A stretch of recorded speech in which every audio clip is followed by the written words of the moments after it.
श्री गणेशाय नमः। श्री सरस्वत्यै नमः। श्री गुरुभ्यो नमः। श्रुतिस्मृतिपुराणानाम् आलयं करुणालयं नमामि भगवत्पाद शङ्करं लोकशङ्करं शङ्करं शङ्कराचार्यं केशवं बादरायणं सूत्रभाष्यकृतौ वन्दे भगवन्तौ पुनः पुनः। ईश्वरो गुरुरात्मेति मूर्तिभेदविभागिने व्योमवद्व्याप्तदेहाय दक्षिणामूर्तये नमः। योऽन्तः प्रविश्य मम वाचमिमां प्रसुप्तां सञ्जीवयत्यखिलशक्तिधरस्वधाम्ना अन्यांशहस्तचरणश्रवणत्वगादीन् प्राणान्नमो भगवते पुरुषाय तुभ्यम्। अन्तर्यश्च बहिर्विधूततिमिरं ज्योतिर्मयं शाश्वतं स्थानं प्राप्य विराजते विनमताम् अज्ञानमुन्मूलयन्।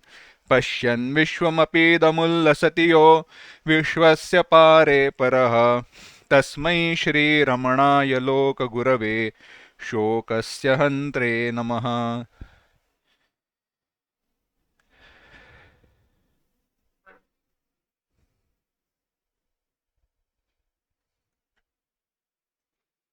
Let us do the Mangalacharan of this text.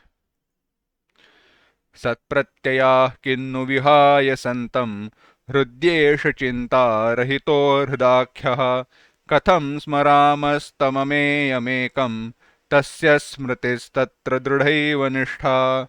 मृत्युञ्जयं मृत्युभयाश्रितानाम् अहं मतिर्मृत्युमुपैति पूर्वम् अथ स्वभावादमृतेषु तेषु कथं पुनर्मृत्युधियोऽवकाशः।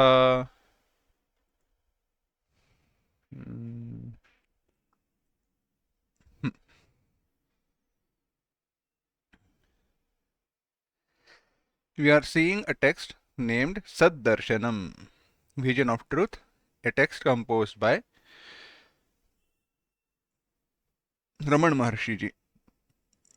In this text, we had seen that Raman Maharshi ji was talking about vidhehe and prayatna. Vidhehe prayatna, vidhi and prayatna. Self-effort and fate or prarabdha. We had seen in general that both are dependent on the identification of that individual. If individual identifies as doer, then it will be called as purushartha, self-effort, and if identifies as experiencer, then it will be called as prarabdha, fate. Let us chant the verse 20 and 21 first.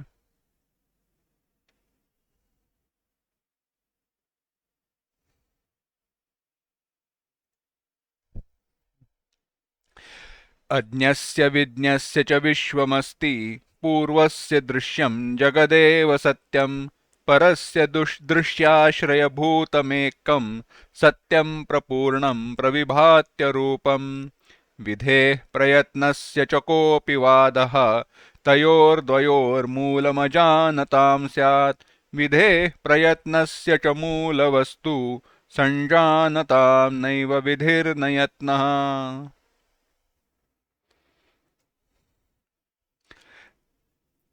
In general, the teaching is there will always be discussion and there will always be a debate between fate and self-effort, or prarabdha and purushartha.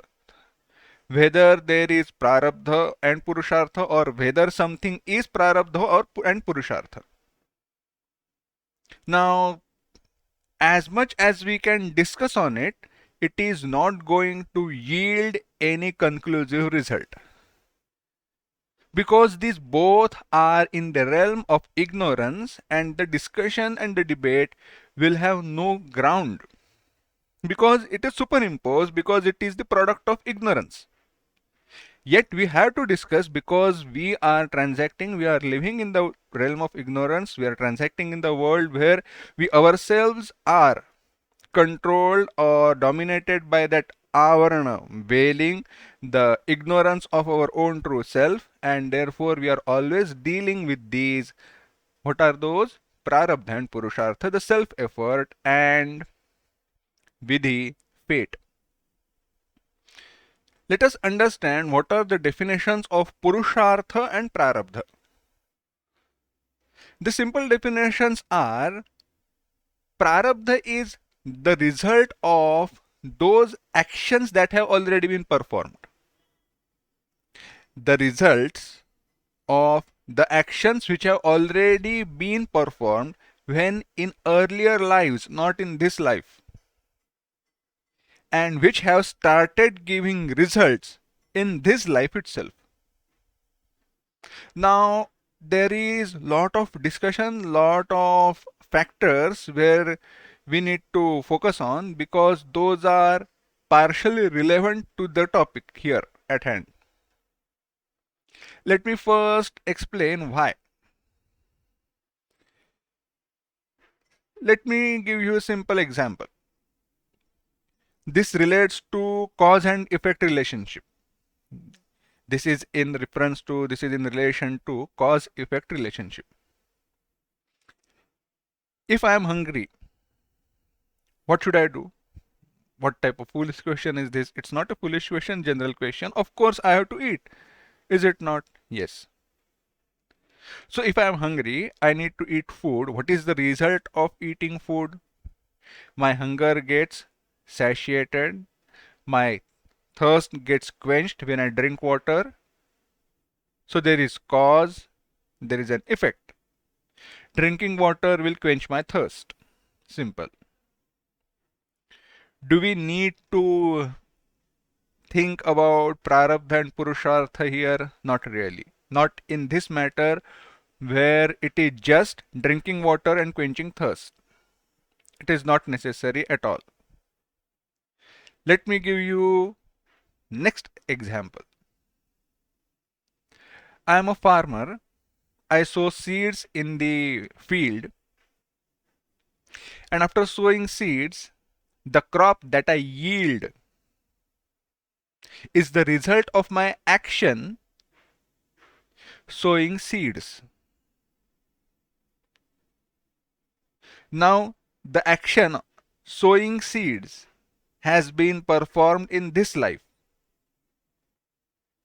The crop that I get is the result which I have got in this life itself.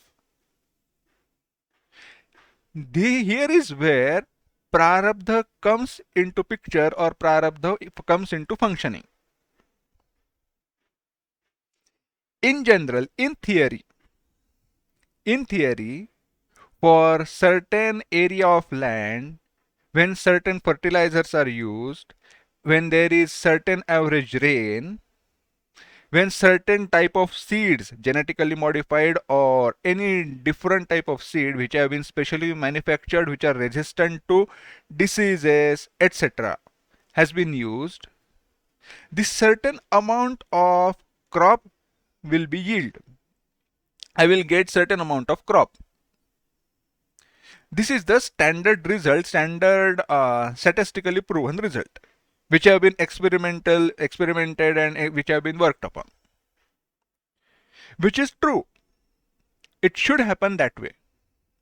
But if it works better, or if it works less than average, why?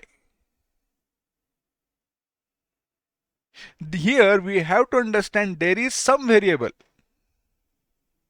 When you have followed the protocol, when you have followed the procedure exactly as it should be, and if there is variance, and it is not just a small factor, it is a very large factor.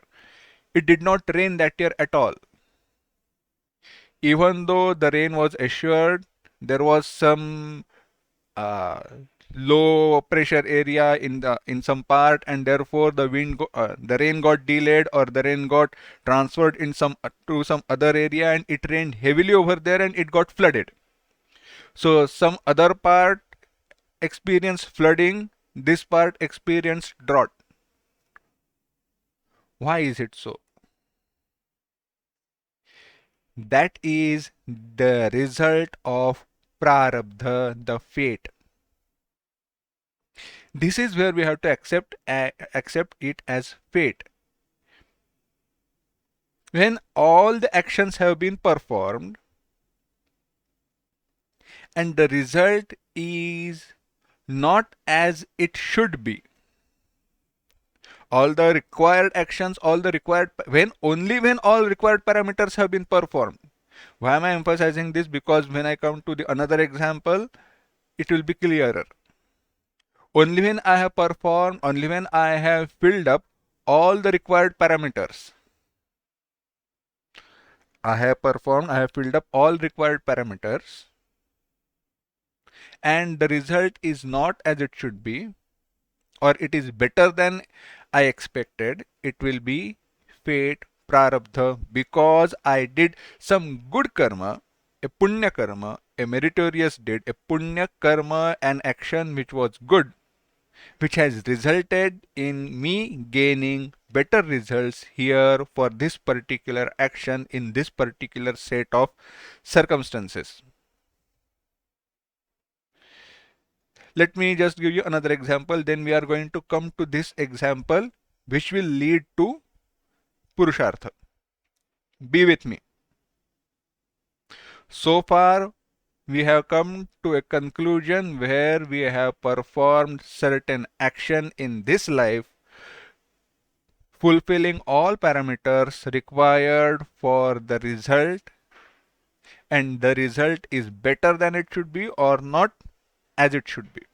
Either way, prarabdha will be good or bad. We cannot just curse when I don't get good results and say it is prarabdha, and when I get better results, it is because I acted well. It is my purushartha. It doesn't function like that. With reference to result, prarabdha can be good or bad, both way.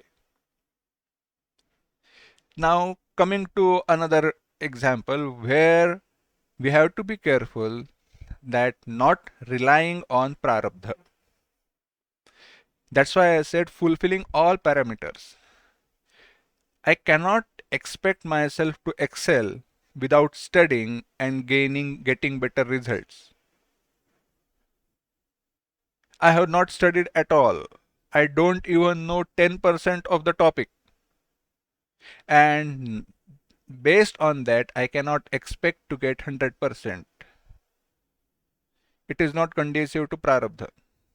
Yes, prarabdha can be considered when I have studied hard, I have been able to cover 90% of the topic, and 70% of it I know very well, 20% of it I don't know it very well but I have general idea, and the questions which are asked are on exactly the topic that I know very well. Then I can say, okay, my prarabdha, my fate was good. Had it been the other way around, if the major questions were about the 10% which I did not know at all, and 20% I had known, I knew somewhat well, then it is not a good prarabdha, even though I know 70% of the topic very well. So that's why I said the fulfilling all parameters. You have studied 100%, everything is very well performed, everything is good, but because of some reasons you are not able to appear for the exam, prarabdha. You appeared for the exams, you have performed very well, but unfortunately it was revealed that the papers were leaked, so you have to take re-exam, or some marks were additionally given to everyone. That means the advantage that you had over others has got reduced. Prarabdha. Now coming back to earlier, fulfilling all requirements. I did everything that is required for me gaining very good result, that is good crop. Is it not purushartha? Is it not self effort? Only when I have performed some action, I have done some activity that led me to gaining the fate that I was supposed to gain. This is where the problem starts. Is it prarabdha? Is it because my prarabdha prompted me to do that action, or is it I performed that action that gave way for prarabdha to materialize? Let me restate the question. This is a very interesting topic. Anyways, sorry about it. Is it because my prarabdha, my fate, my prarabdha was gaining good result or bad result? And because that prarabdha was supposed to be gained, I performed certain action. Because of prarabdha, I did purushartha, or is it because of purushartha, the prarabdha was able to materialize, come into picture? How is it? You can go either way, but you will never find any solution. That's why the definitions have been made a little bit strict.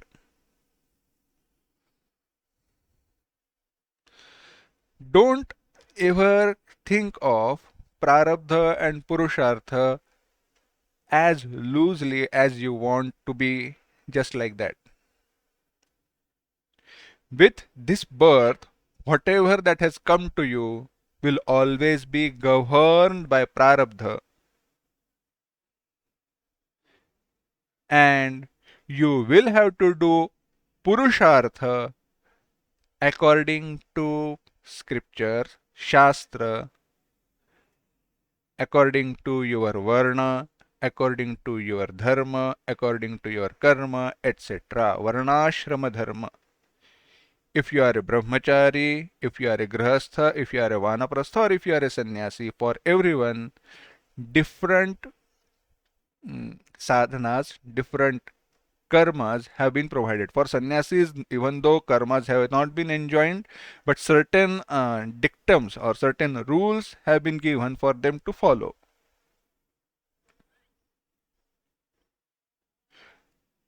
Doing those for dharma, artha, kama, and moksha, doing those set of actions, fulfilling those parameters for dharma, artha, kama, moksha is purushartha.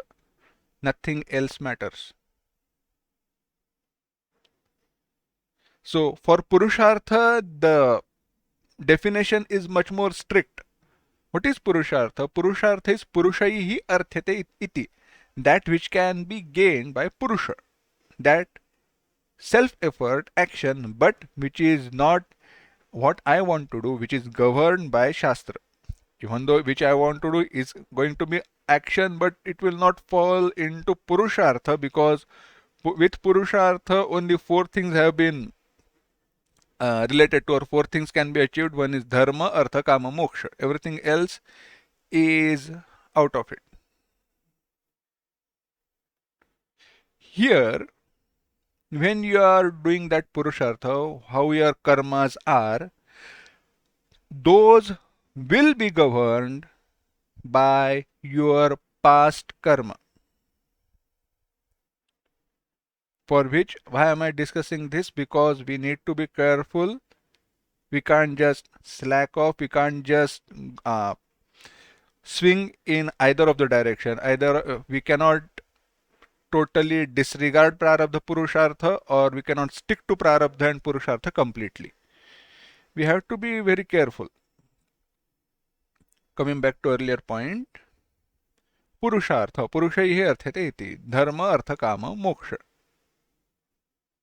What you have to understand is,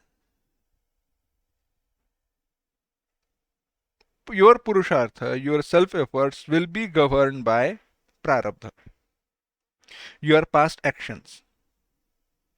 Where can you see it?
Okay, if the live stream got interrupted for you for this duration, I will be uploading this as separate video again.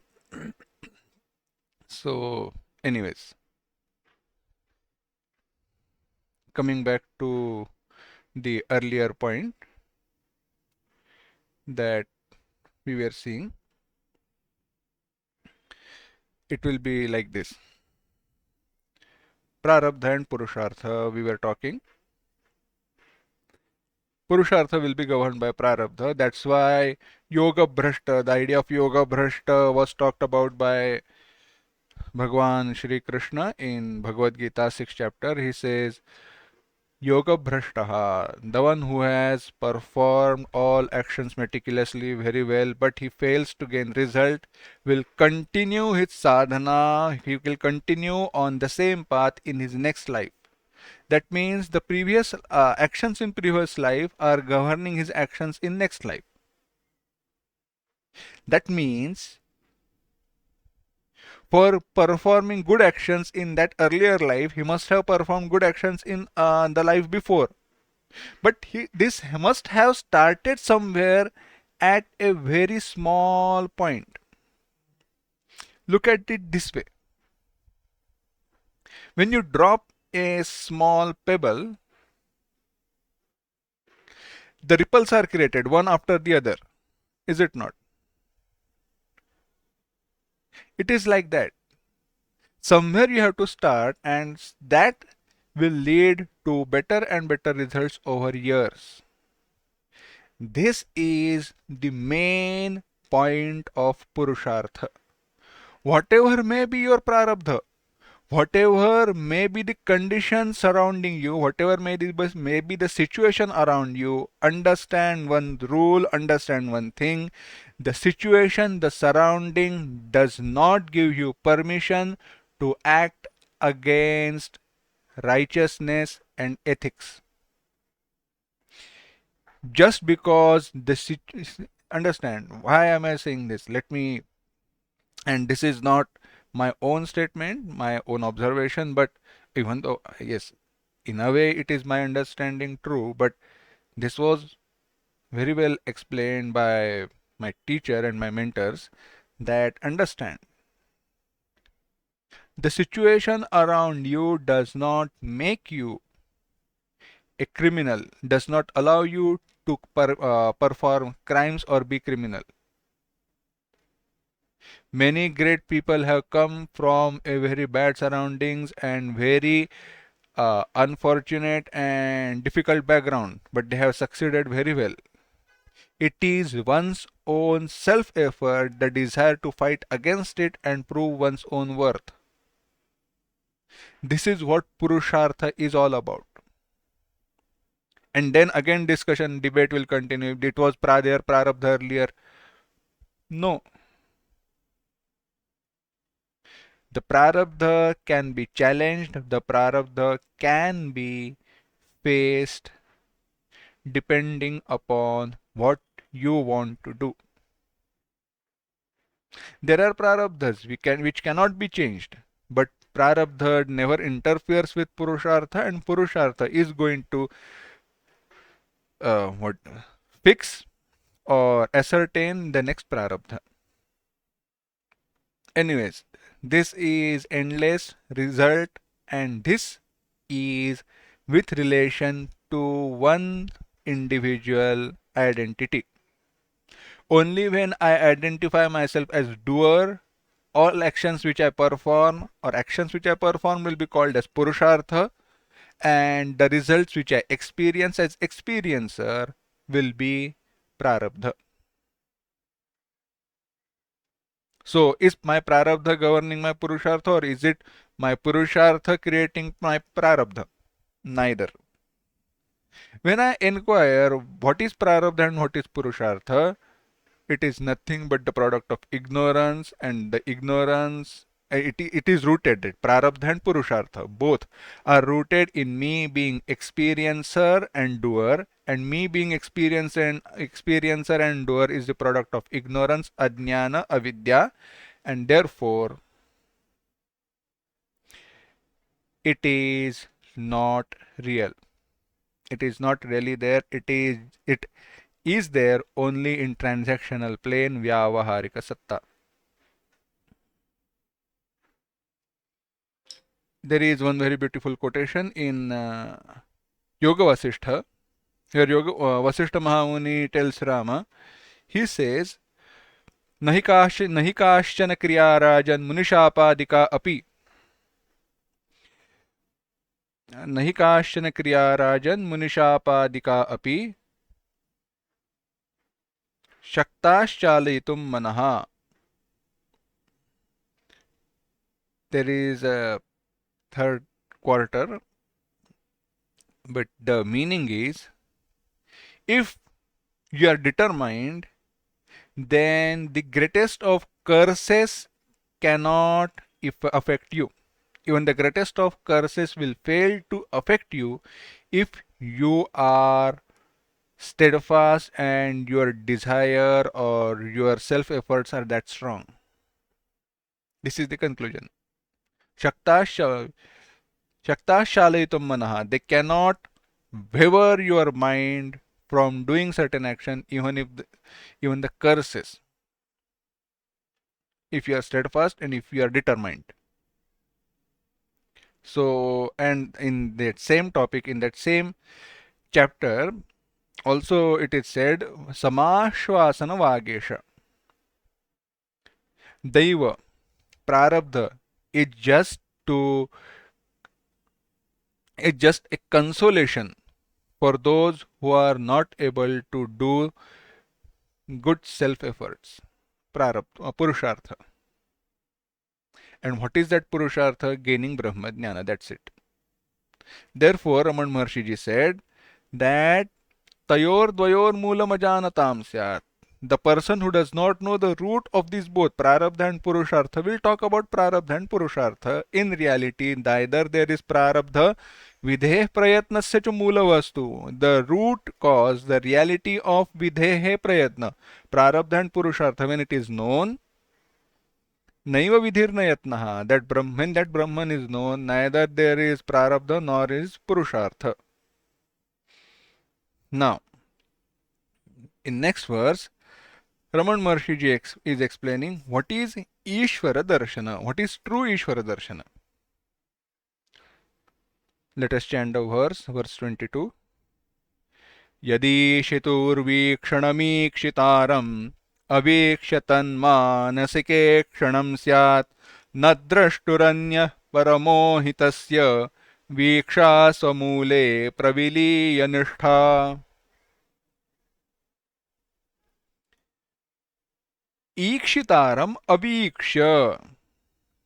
Ikshitaram, Ikshitru, the seer. Ikshitaram, uh, seer, not seeing the seer, aviksha, not seeing the seer, ikshituhu vikshanam, ikshituhu, the ikshituhu is, ikshitru here is Parameshwara, Paramatma, vikshanam, vision of Ishvara, yat, whatever which is there, tat, that, मानसिके क्षणम स्यात्, मानसिके क्षणम mental vision, mental projection स्यात् is, द्रष्टुः अन्यः other than seer, other than seer, other than drashta sakshi, न हि परमः, there is no other supreme being, there is no other parameshwara, tasya viksha, the vision of that drashtu, drashta, the seer, swamule praviliya, having absorbed in one's own true nature, one's own source, nishtha, abidance. The meaning is that vision of the Lord which is without seeing the seer can only be mental vision, can only be projection of mind. A very bold statement, but from absolute standpoint, a real statement. Indeed, that supreme being or Paramatma, Parameshwara, is not different than seer, drashta, sakshi. His vision of Parameshwara is the absorption and abidance in one's own true nature, one's own swarupa. Let's understand. What Raman Maharshi is trying to emphasize is don't get stuck up in Dvaita Darshana, in seeing duality and staying there. You have vision of Lord, vision of Ishvara, very good. It is the greatest of achievements in terms of sadhana, in terms of self-effort, in terms of gaining Brahmajnana. First and foremost thing, before we criticize vision of Ishvara, Ishvara Darshana, understand one thing. Vedanta itself has made two categories of eligible student or sadhakas. One are krutopasti and other are akrutopasti. Krutopasti, akrutopasti are the words.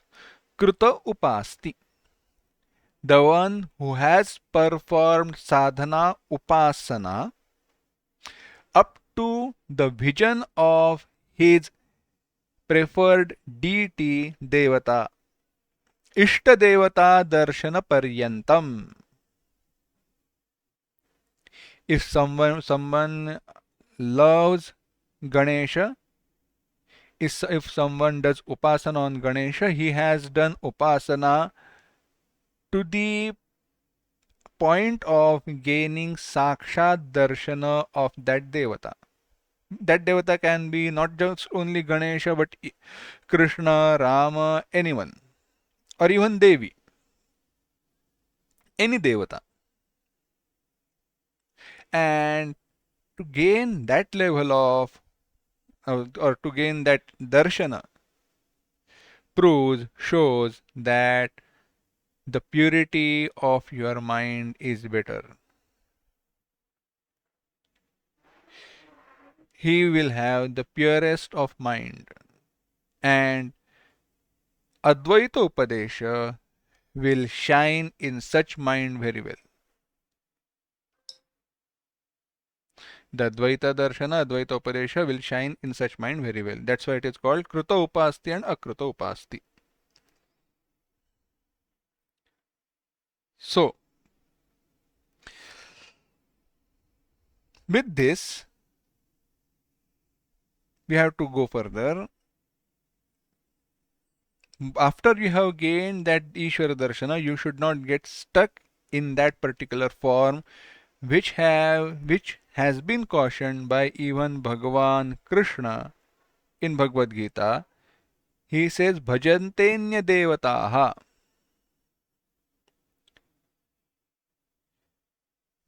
Uh, these people do not know that they are worshipping me as Ishvara, Ishvara formless, nameless, that Brahman, that Swarupa, while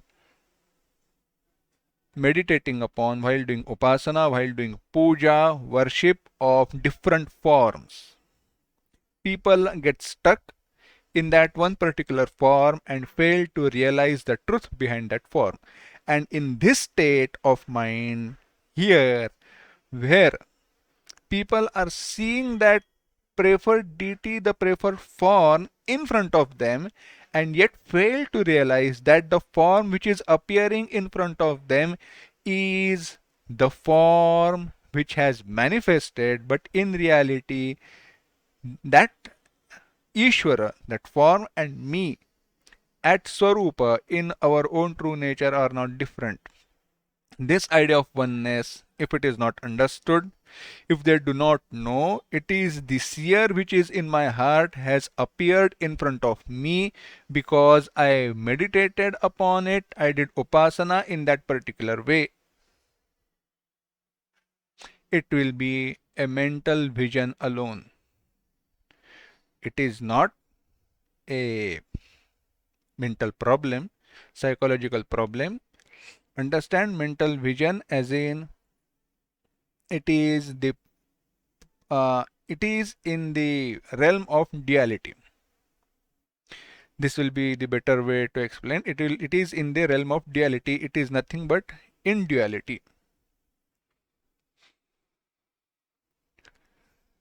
In reality, the Ishvara is formless, nameless, limitless. It will not have any form, etc. That's why there is a very beautiful verse. The verse goes, there are some Patha Bheda, there are some different readings, but in general the reading is Yatranaya, Yatranaya Sarvagata Hatate. ध्यानेन चेतः परता हताते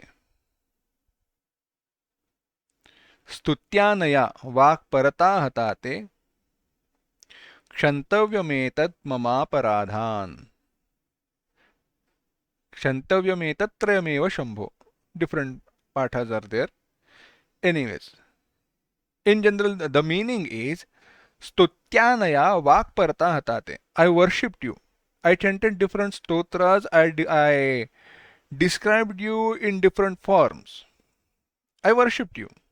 I prayed for you. And by praying you, I committed the first crime. And what is it?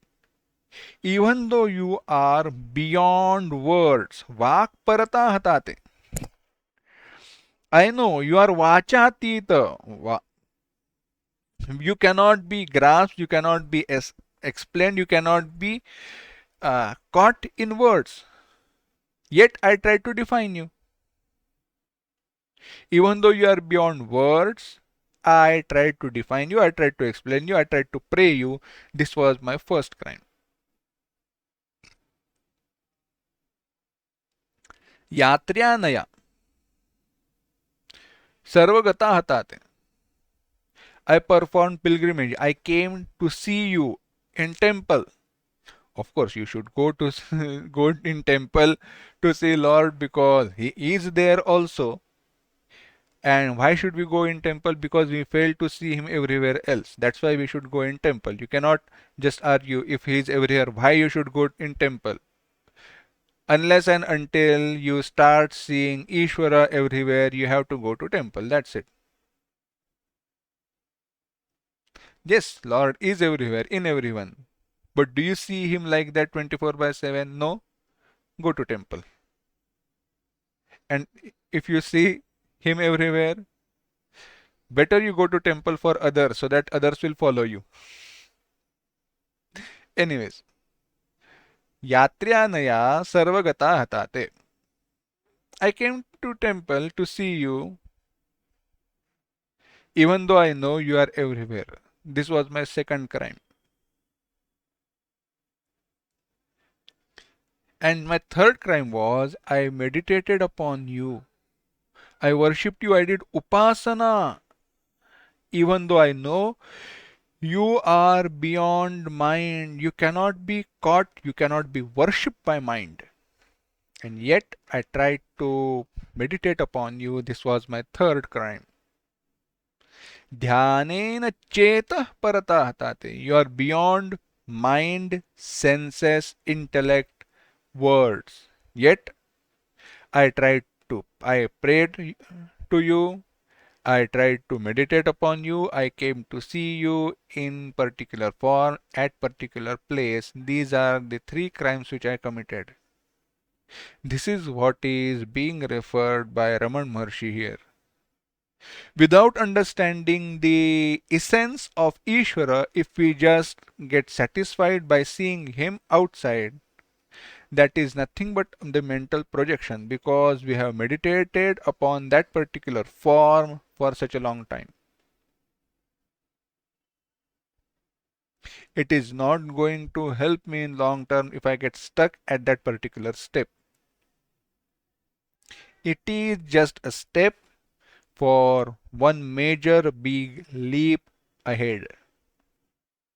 As I said earlier, that to get that particular vision, you need a very much purity of mind, steadfastness. And once you have achieved that, that means your mind has become more subtler and more pure.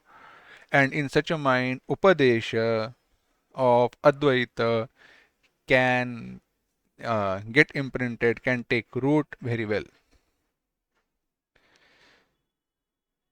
What Raman Maharshi ji is also referring to is the seen and seer difference. If you get stuck in Dvaita, it is of no use.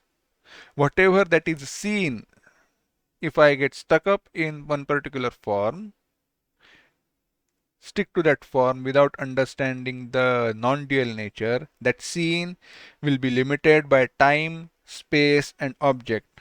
And in reality, Ishvara is not conditioned by time, space and object. It is not conditioned by desha, kala, vastu.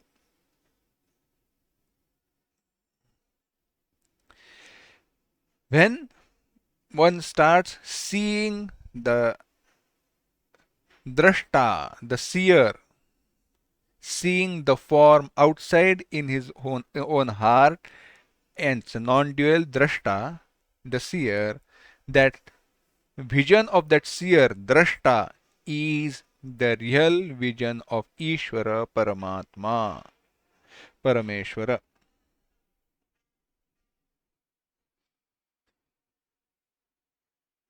Such worship does not negate his true vision.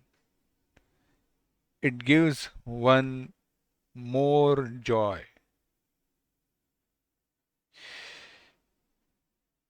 Then the question arises, how can the vision of self be gained? How can one have the drashtu ikshanam? How can one see that Parameshwara, Ishvara in one's own heart, or the vision of Ishvara as one's own true nature? For which Raman Maharshi is explaining verse 23. आत्मानमीक्षेत् परमं प्रपश्येत् इत्यागमोक्ते सुलभो न भावः नात्मैव दृश्यो यदि का कथेशे स्वयं तदन्नी भवनं तदीक्षा.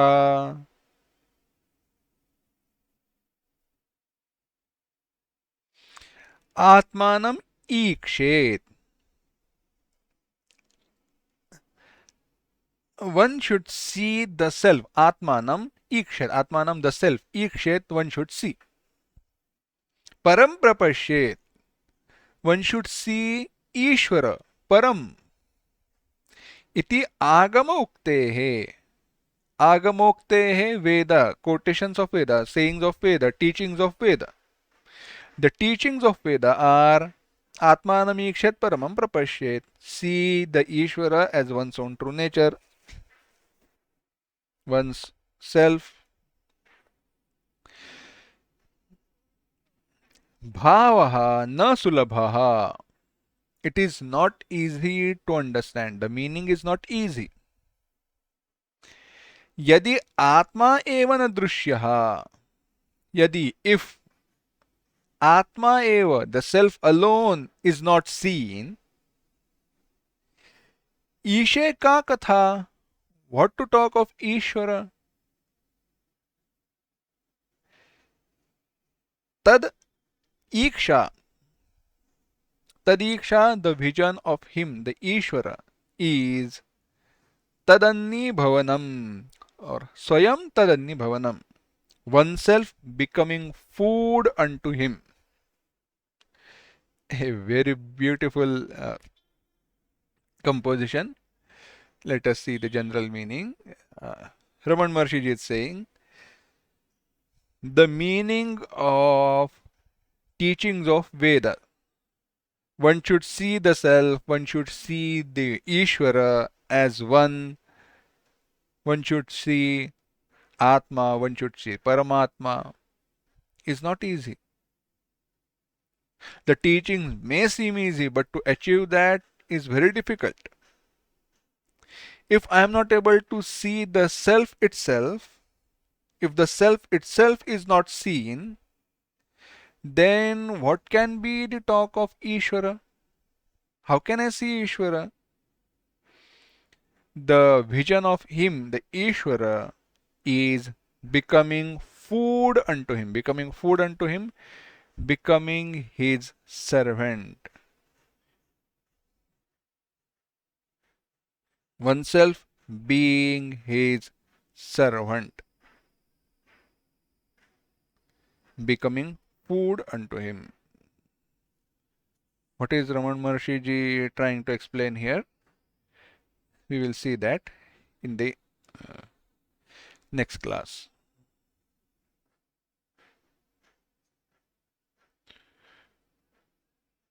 Om असतो मा सद्गमय तमसो मा ज्योतिर्गमय मृत्योर्मा अमृतंगमय ओम शांति शांति शांति हरि ओम श्री गुरुभ्यो नमः हरि ओम